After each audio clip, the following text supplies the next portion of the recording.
The Leatherman by Noctis. Some on this planet are content, satisfied with their lot and able to sit idly by, static whilst all else is in motion. Others are not quite so inclined to remain in place. They seek out a calling or a cause, something to fight for, a goal to achieve, a purpose they create for themselves. One such man is Walter Kappa, a former investigative journalist who traveled far and wide as a result of his occupation. Walter has covered conflict and rebellion. His journey is a whirlwind of blood and betrayal, corruption and violence. Stoically speaking to a lens as gunshots split the air mere feet away can have a certain effect on a human being. And after many years wandering war-torn countries, the journalist became numb. Watching the lifeless husks of innocent youths being carelessly dragged from the rubble should never become routine. But that is exactly what death and destruction became to him. Just another day at the office. When this fact dawned on Walter, he could not shake the feeling that in some way his very humanity was eroding. He was growing ever more callous and heartless. As a result, he decided that it was time to bid farewell to his former profession and enter what he felt was a well-earned early retirement. It wasn't long, though, before the novelty of unlimited leisure time started to grate on the nerves of this former globetrotter. He found himself drawn back towards the dark world he had left behind. At times, this made him uneasy, as the magnetic attraction he felt when he faced both the bloody and the bleak should probably be a cause for concern, he thought. However, that feeling seemed to disappear within a few blurry frames as he perched on his comfortable chair, peering closely at the shattering skull of a Syrian rebel. Walter spent his twilight hours, face pale in front of a glowing monitor, guiltily savoring all the depravity the vast wastes of the internet had to offer. He stumbled across stories of strange disappearances. Soon he was adrift in a world of abstract fantasy, immersed in an ethereal place where fact and fiction blur, until neither are truly independent. Swiftly, sitting behind the screen was no longer enough. Walter once again became a moving piece on the board, actively seeking out the truth behind the virtual whispers. The miles swept by beneath him as he took to the skies again. There were no longer cameras, but there was a motivation far more personal than a paycheck, where he had rediscovered the thrill of the chase. The thought of uncovering a shadowy truth behind mysterious circumstances exhilarated him to no end. But alas, he was always seemingly one step behind his imperceptible targets. Disappointed, he waited in Glasgow airport.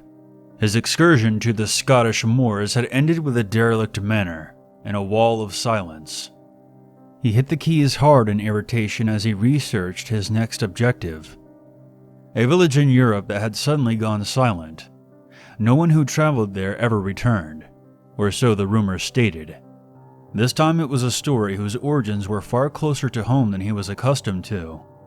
Walt wasn't holding his breath, though. A secluded settlement is a prime breeding ground for wild speculation and internet nonsense. The perfect starting point for bored 13-year-olds who live to weave woeful tales and watch as 1,000 gullible fools scramble to furiously Google search their way to wisdom.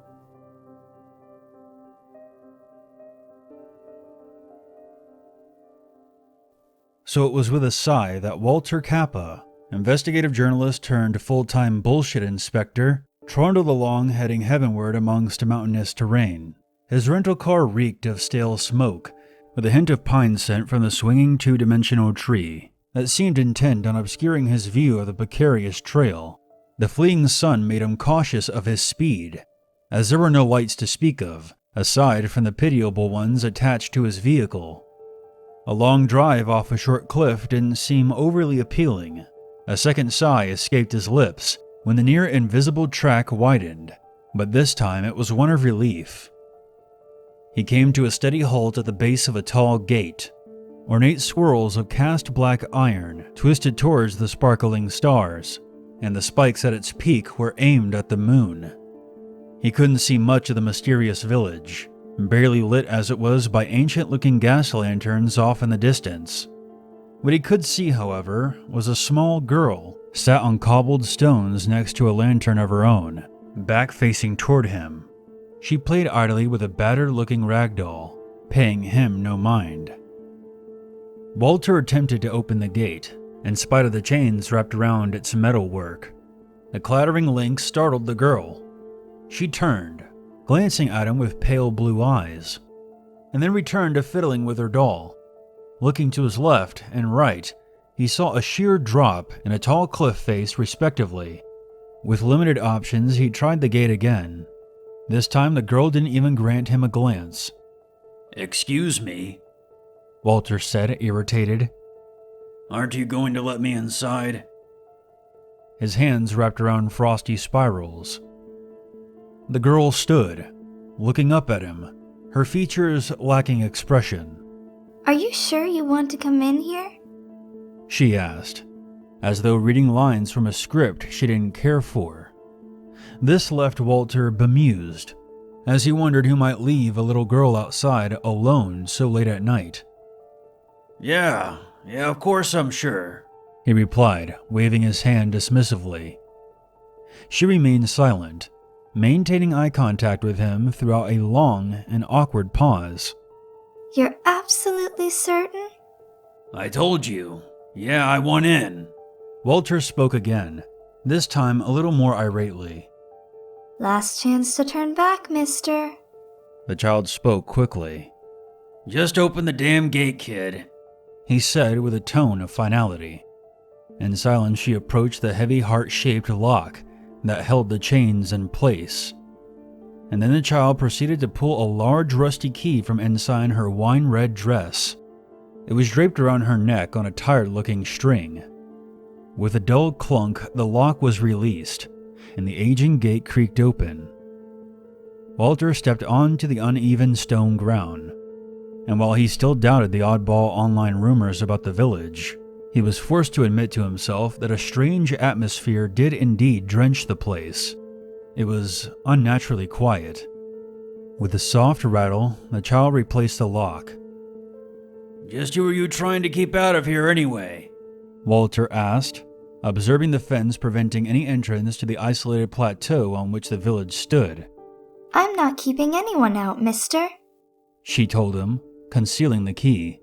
"Well, you could have fooled me," he muttered. The girl retrieved her tatty rag doll and began to stroll away. "Hey, aren't you supposed to watch the gate or something?" "Nah, I don't feel like it anymore." She replied casually without looking back, doll in tow. "Wait, kid, what's with this place? Where is everyone?" "They're around, mister." The child stated, skipping towards the shadowy buildings. "Would you just wait up?" Walt pleaded, setting off to follow her. After all, she was the closest thing to a lead he had, as there wasn't another soul in sight. Their footsteps resounded through the cold night. Curtains twitched in the lead-framed windows around them, revealing for brief instances fragments of ghostly faces. Elongated shadows danced just beyond the reach of yielding light, and each building looked distinct and handcrafted. In an ever-changing glow, the solid structures appeared fluid in nature, pliable in a way Walter knew they could never be. The girl came to a halt at a gothic-looking water fountain. The twisted forms of watchful gargoyles stood guard over the village's central plaza. Water with a green hue spewed in a shimmering torrent from between their bared teeth, cascading downwards, creating bubbles where they fell. She sat on the dampened edge of the grotesque-looking fountain and kicked her feet playfully back and forth. Walter's eyes shot from window to window, greeted by bright glares from darkened rooms. He breathed that same old sigh, briefly considering approaching the homes of the reclusive residents and requesting an explanation. The old-timer was less than adept at speaking to kids. The ex-journalist walked towards a residence completely encased in winding ivy and knocked heavily on the door with his calloused knuckles. "They won't speak to you, you know." The increasingly irritating kid called to him, wishing that he had never had the urge to leave the familiar gloom in which he existed at home. "Well, will you?" He shouted back, arms outstretched. Walt's withering eyes could barely make out tiny shoulders shrugging. Head lowered in exasperation, he made his way back to the fountain. Realizing the situation might require a slightly more personable approach than he was accustomed to. Reaching the enigmatic child, he dropped down low to be at her eye level. Look, let's start over. You don't have to call me Mister. My name is Walter. I've heard strange things about this place. I'm hoping to find out what, if anything, is going on here. I'm thinking maybe you can help me. What's your name, kid? Walt did his best to sound earnest, but he had no idea if he succeeded. They call me Hope around here, Mr. Walter. I'm sorry, but I don't think anything can help you now. Hope peered up at him through hair as dark as the night sky, shaking her head as she talked. Hope, huh? Cute name. He grumbled. Nothing can help me now. What do you mean? Because he won't let you leave. He doesn't let anybody leave, Hope said. Had either of them looked at the ivy-covered house, they would have seen the door open just a fraction and witnessed gaunt fingers creeping over its rugged oak surface. Walt's gaze narrowed in bewilderment. Who would want to stop anybody from leaving? The retired reporter asked. It's the Leatherman. He keeps everyone inside this place. Hope hopped off the wall and scuffed her delicate-looking shoe across the ground, looking sullen. Even Walter's well-traveled mind didn't know what to make of this. He wondered who would have a motive to keep everyone trapped in such a manner, and how it was even possible to do so. The village was like a ghost town, and all that seemed to stand between the residents and freedom was a small child and a locked gate. It didn't seem to make any sense. Do you know where I can find this Leatherman? He inquired in a gruff tenor of a man who had seen far too much in his time. He's up there. Hope pointed to the peak of a clock tower at the end of a winding street. Diffused light passed through the tower's weathered face. A large arched window stood open in parallel, and an ancient-looking bell hung above. He never comes out. Walter scratched idly at the stubble on his chin, curious how a man who never ventured outside could have such power over people, if any of what the kid said was true. Before he could ask anything further, the gentle patter of the fountain's murky waters became lost beneath a female voice crying out, Joshka, no! A woman screeched all too late. Hope was thrown off her feet as the man known as Joshka struck her. The rag doll was sent spiraling into the bubbling fountain. The little girl collapsed to the frosty stones, and the key around her neck was swiftly snatched away. The instant the key had fallen into Joshka's grasp, the gargantuan bell at the tower summit began to toll. He sprinted towards the gate, his ragged clothing flapping in the breeze. An ominous rattle filled the sky, the sound of a million fluttering wings. A hideous murky mass appeared from the window of the clock tower, spilling forth with a liquid fluidity. The writhing cloud passed overhead, and the starry sky was lost. Those below were left in shadow. No, someone please, help me! They hardly heard Joshka's pleas over the vociferous swarm. An army of colossal moths enveloped him. They descended with furious speed, and in such great numbers that nothing could be seen beyond their shifting veil. It was over as quickly as it had begun. Starlight returned, but not a trace of Joshka remained. The key lay solitary on the ground.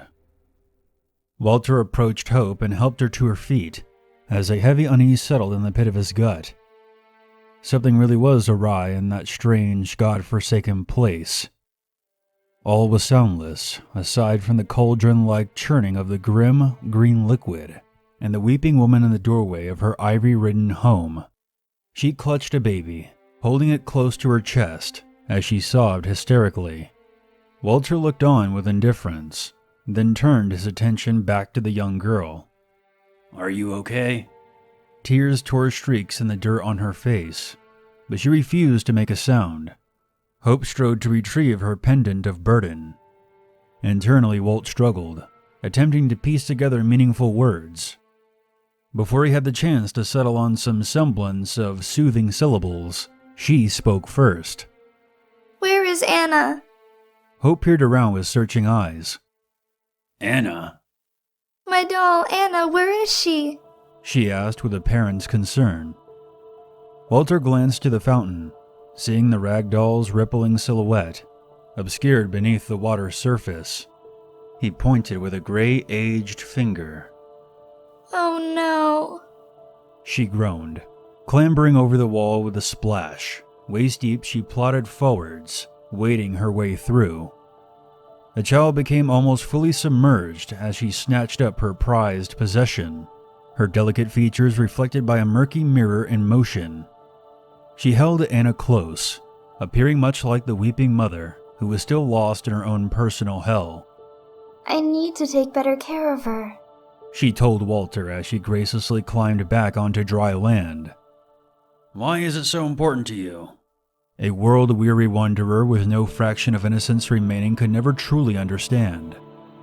She's important because she is my friend, Mr. Walter, Hope said in a matter-of-fact manner, squeezing the doll to drain the putrid liquid from its fabric body. Anna's the only one who speaks to me. She's the only one who can leave here, and she doesn't have to carry any dumb old key around. Anna tells me about the world outside this place. The child stared at the damp doll intently, a slight frown twisting her lips. Kappa's mind only latched on to a singular point. So if I tried to leave here, those things would attack me too? Hope nodded in response to his question, beginning to shiver in her sodden red dress. The old man groaned. He had just witnessed something truly bizarre. Something that, even in his most hazardous of occupations, he had never come across before. He realized his choices were limited. It was either continue his search for the truth, or join the pathetic spectral figures that inhabited that village of the damned forevermore. Not much of a choice at all. How can I meet this leather man? There's only one way to meet him. Hope said apprehensively. What is it? I don't want you to get hurt, mister. She said anxiously, shaking her head. Don't worry about me. Trust me. I'll have seen worse than whatever this freak has to offer. Walt assured her. He had been through hell and back, seen and heard things most couldn't begin to imagine. Old Walter wasn't afraid of anything anymore. You're brave, mister. If you're sure, then you'll have to take this. Hope hesitated for a moment, then removed the key from her neck and held it in an outstretched hand. But you have to promise me that you will come back. Walt faltered for a second. If he took it, it was a pretty safe bet that those things would come for him, but he had no idea what would happen next. Still, curiosity beckoned, its allure too strong to resist. He reached forward to retrieve the key, but the child recoiled.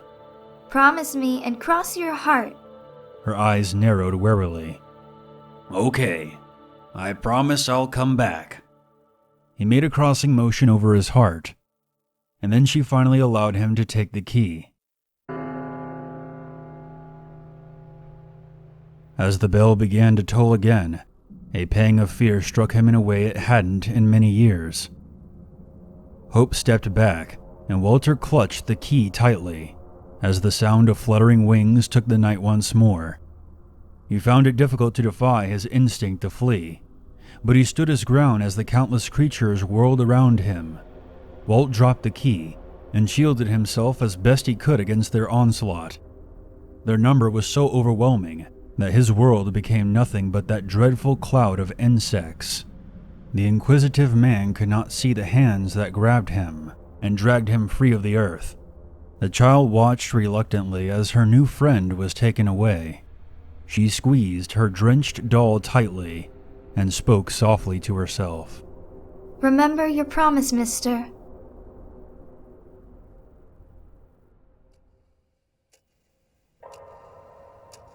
Walter hit the soft carpet to a symphony of scattering moths. They spread erratically, glowed red hot, and burned to cinders in the air. From his face-down position, he heard the telltale sound of feet meeting metal, an unknown entity escaping up into the space where the vast bell hung. The rhythmic tick of the huge clock accompanied its own rapid breathing, that of another, and the nauseating sound of teeth meeting flesh. A pleasure to meet you. A voice came, one which sounded like many speaking in unison. A booming, malevolent chuckle seemed to shake the room itself. Help me. Walter turned to see what remained of Joshka reaching out towards him, scarcely recognizable, now less than human. He was mutilated beyond a point Walter had ever thought possible to survive. The jaded ex-journalist ascended to his knees. He was at the center of a dim, gaslit room. Ahead of him stood an antique ebony desk, inset with complex carvings. Blood wound its way down through the intricate patterns, staining the decorative rug beneath. What sat in the throne-like seat behind it chilled him to his bones. "You're the Leatherman?" Walter asked, shock abound. A short, twisted bark of laughter left the monster's jaws. Is that what that little bitch is calling me? He grinned with a row of long, needle-like teeth. I'll be sure to thank her for that. With a decaying black tongue, he licked at the blood on his palm. What the hell are you? Walt virtually choked on his own words. Me. I am something beyond your comprehension. A being who perfectly personifies how weak and pathetic your fragile race truly is. The Leatherman's many voices spoke with disdain, and he proceeded to take a hold of the pile of pulpy tissue placed in front of him, sinking savage points deep into the silky mass. Walter looked on with disgust. The monstrosity he faced was vaguely human in shape, but its skin was coarse and dark, rising in jagged peaks. The Leatherman dropped the gory heap back onto the desk, having devoured as much as he desired. "I don't understand," Walter muttered. I wouldn't expect you to, pig. The creature spat his words, and flecks of red came soaring with them. What was left of Joshka writhed, pained on the ground. A ghastly gargling sound emanated from his clogged throat as he struggled to breathe. "Then enlighten me. Why trap the people here?" Walt spoke cautiously, hoping not to anger the beast. Its snake-like nostrils flared. It is a small part of something greater, something which you will not have the pleasure of bearing witness to. A frightening claw traced lines on the scarlet desk, and soft tissue adhered to the terror's fingertip. "But why? Why are you doing this?" He gestured towards Joshka. "This man, I think he has a child. And the girl down there, why give her the key? Surely there's no reason for that." Walter tried to maintain a calm, sensible tone, in spite of the insane circumstances. The Leatherman's wide, diamond eyes set on Joshka, and another perverted chuckle broke free. Never underestimate the importance of entertainment, my friend. He smirked. "You're sick," Walt said, failing to sound forceful. Oh, how sweet of you to act like you care. The horror twisted its head in mock sincerity. That man will become more than you could ever hope to be, Cretin. I tire of your presence. The towering being began to crawl forwards. He slinked over the ghastly contents of the desk, hands crushing what remained of his meal. A broad, barbed tail rose menacingly at his back. Either side of his spine, scarred flesh arose, the remnants of wings that once were. The ex-reporter backed away, but escape was impossible. His eyes scoured the room and fell upon nothing but dusty antiques. Joska clutched weakly at his leg for a moment and tried to speak with failing lungs. The leather man pounced, pinning Walter by the throat to a cluttered bookcase. With his feet far from the ground, the old-timer fought for breath, but it was hopeless. Steadily, the world became indistinct. Perhaps. The guttural voices sounded distant, as the formidable tail hovered right before Walter's open, streaming eye. No, you are not worthy. The monster took a single claw and pushed it deep into the retired journalist's throat.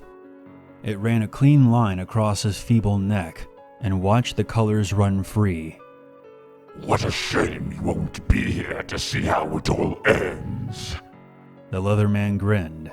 His words carried the stench of death. The monster looked satisfied as the life leaked from the human's open wound. When the shuddering finally ceased, it carried the lifeless husk to the open window and cast it out into the night. The clock ticked and talked as the corpse met the ground far below with a thud. A small girl, garbed in a wine-red dress, saw something lying in the street. Mr. Walter?